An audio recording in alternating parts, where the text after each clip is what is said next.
And now Storm Tracker weather with East Idaho's chief meteorologist, Doug Iverson. Oh, it's quiet out there right now. We have some smoke, and you can kind of see a little bit of that smoke on the satellite map here over the Snake River Plain. Some lighter gray area, still some fires out west. And the direction of our airflow is coming in from the west, so we're getting a lot of smoke to our west, which would include places like Washington and Northern California.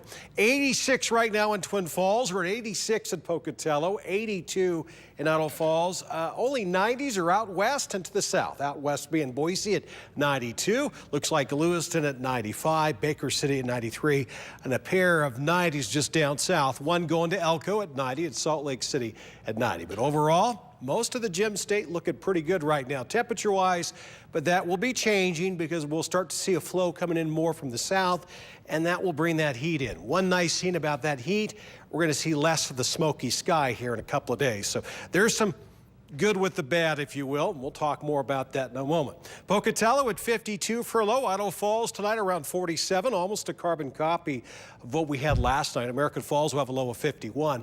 For the Central Mountains, we'll say mostly clear, not quite as smoky up around Salmon and Chalice, so enjoy the better air quality, if you will, up there. For the rest of us, the air quality's been in the moderate range. Salmon at 48 tonight. Look at Stanley.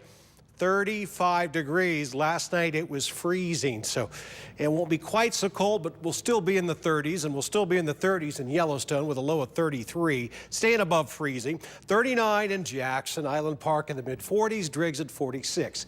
Tomorrow, day 2 of the work week, more smoke to look at or breathe in, or you don't want to breathe in the smoke, but anyway, it'll be out there. 71 for high in Yellowstone, Island Park up to 80. Just a smidgen warmer than it was this afternoon. This afternoon, a lot of us had high temperatures in the 70s, so we're up a couple degrees.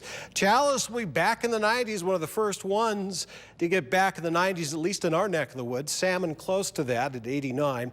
Leadore at 85. Stanley a little warmer than it was this afternoon. And we got more smoke for the Snake River Plain. Near 90 at Pocatello. Just one more day of the 80s. American Falls, though, will hit 90, and we'll see temperatures in the mid to upper 80s in the upper Snake River Plain. 7-day forecast as we look ahead. Oh, another stretch of hot weather. Look at that.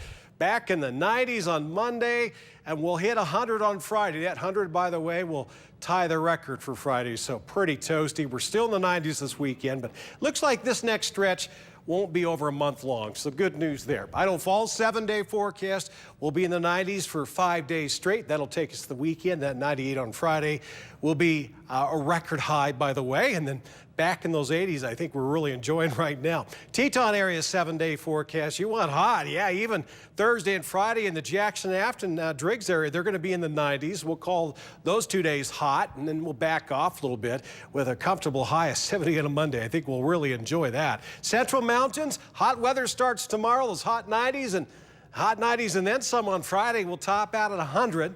And then backing off, not quite so warm Sunday into Monday with high temperatures in the upper 80s.